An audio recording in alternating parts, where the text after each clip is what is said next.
back to my channel again. It's Imesha, and today in this video I'm going to teach you how to get an A for O-level English literature. So first of all, let's get to know the paper structure. So your O-level English literature paper consists of two parts, which is going to be part 1 and part 2. And in your part 1, again you're going to have two sections like part A and part B.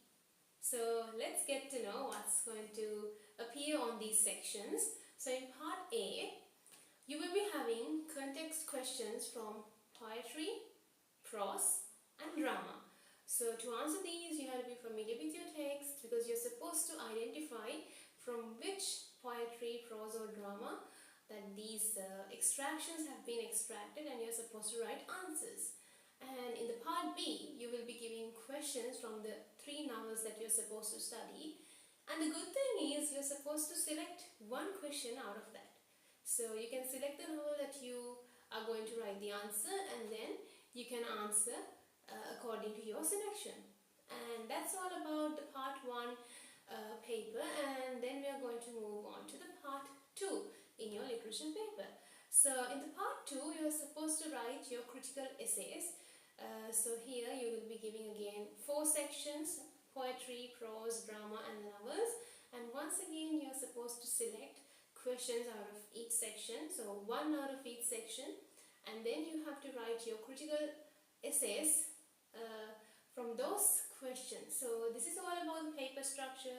These are the questions that these will be the question patterns that you will have to answer in your paper. So I hope that everyone, all of you all, got kind of familiar with the paper structure and understood how that you will be getting the questions. So now let's get into the study tips, the real part of this video. So tip 1.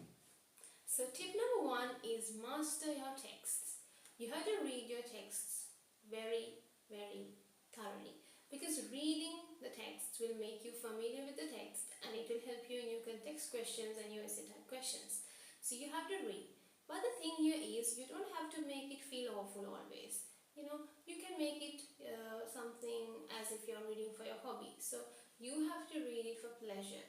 Read the text casually. At the beginning of the grade 10, you can always read your novels for pleasure, and before the teacher starts the novels in the class, you can read them. So reading for pleasure actually helps you to remember many of the things happening in the novel, and that's very important for you as a literature student. So I recommend that it's better if you can read for pleasure and casually read the texts. Even the poetry, you can just read them casually. So that helps a lot. So yes, reading is very important, and you have to read and be familiar with your text. So that's the tip number 1. So tip number 2 is write practice answers daily, because writing is what matters in English literature. Literature is all about writing. The way you write, the way you approach the question, the way you look at the incidents happening in a novel, maybe the poem, anything else, any literary text. So it's kind of a practice. It's how you train your brain to look into the questions, to approach the question, and how you build up your answer. So I would say there is no other tip that could beat than writing practice answers in English literature, because English literature is all about writing, as I said. So you have to make a plan, a strategy to write your answers, and make sure you get them corrected by your teachers and get a good feedback from your teachers who go for paper marking, because paper marking teachers actually know what you need to improve, and get their advices and always get their feedback and see what you have to improve, and according to that, it's good if you can do your improvements, and you will see by the end of the 2 years, or by the time you have to go for your exams, you will be having improved a lot of your language, of course, in the writing side. So writing is very important for you as a literature student to write a lot. So please write as much as you can for practice questions. Do practice questions from the past papers, model papers, maybe from school examination papers, from other school examination papers, and some sample questions given by your tuition teachers, school teachers, anyone, and just Google up online. And now you have this AI tools. You can just ask these AI tools to give some questions from these poetry or maybe the drama novel, and you will see how those tools also provide you with actually good questions, and you can start practicing answers for them. So get the use of the AI tools you have nowadays. It's very important. Step number 3 is memorizing quotations. Do you know the importance of quotations for an English literature student? Because when we start writing our essay type answers, you need to back up your arguments, back up your points with the evidence, and these evidence are going to be your quotations. So you're supposed to memorize your quotations. So how are you going to do this? Are you going to by heart them by maybe writing them in a paper and looking at them every day? It seems a little bit hard, right? So you don't have to make it feel awful once again. So what you're going to do is, this tip, memorizing the quotations, is going to get connected to the above two study tips that I mentioned, which is reading and writing. So what you're going to do is, you are going to read it casually and leisurely, your novels, your anthology, and you're going to get familiar with it. So when you read it several times, as I mentioned, maybe you can read your novel 2 times and your other texts, the poetry, prose and drama, at least 5 times before you go to the exam. So when you're reading like that, repetitively, when you put something into your brain repetitively, your brain has the tendency to remind it for a long course of time. So you can take the advantage of it. So you can always keep a plan for reading, and eventually you will see how you remember things automatically. So you don't have to study always the quotations. And then the next thing is, when you're supposed to write the answers, like in the early phase of writing answers, you can always use your anthology, and you can use your novels to refer to the extractions that you need, the quotations. You can look and write, so you can find what is the quotation you need to add to this point. So if you do this, you will see how your brain wires to remember certain quotations, because you are reading it, you read what you see, and then you're writing what you see. So it's like the connection of reading, writing.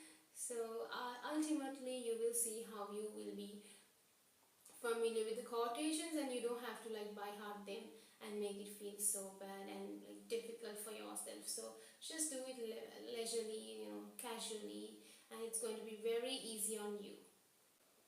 Tip number 4. So tip number 4 is creating good study notes. So you can create your study notes according to your preference. You can include mind maps, charts, even sketches, anything else that you want. So when it comes to making notes, you can list down the themes, list down the literary techniques and characteristics of the characters in the novels, prose and short story, anything, the drama you study. So when it comes to the novel, there's one thing that you can do. You can take a big sheet of paper and draw a chart, and on top of the chart you can put the characters, and then you can fill in the characteristics that change over the time of these characters from the beginning to the end of the novel. So it's going to help you to track down the characteristics of each character in the novel. So you can do it with all the 3 novels and keep a track of the characteristics of each character, and it will help you a lot. So you can make your own set of notes. And also, the most important thing when it comes to novels, you can make chapter summaries, and that helped me a lot. So you can make chapter summaries listing down the important incidents happened in each chapter. So it doesn't have to be a very big summary by the end of each chapter. Maybe in the novel itself you can just point out the important incidents happened in the novel, or maybe you can take a separate book to write them down, and you will see how easy it's for you. And at the end of the time, maybe getting closer to the examinations, maybe even the day before the examination, you just have to go through the main incidents, the summaries that you've written, and you will kind of remember the whole plot of the novel. So you don't have to read it all over again at the last moment of your study period. So it's very helpful if you can have your chapter summaries at the end of the chapter in your novel. So that is about creating good study notes for your literature. You can always curate your study notes according to your preference. Okay, and you can customize according to your liking. You can use highlighters, you can use color pens, and make sure always include the most important points. And yes, so you have to be familiar with the themes and literary techniques. That's why you are going to supposed to make lists in notes when you're making your literature notes. So that's all for the fourth tip. So if you follow these tips from the very beginning of your study period to the end of the study period, that means from grade 10 to 11, it's guaranteed that you're going to get an A, because you practiced writing answers from the beginning, you're familiar with the text and you know what is happening in the text, and also you have good set of notes. So by the end of the time, you're definitely going to be satisfied and you're going to get a good score in your English literature paper. So trust me, just follow these tips and you're going to get an A.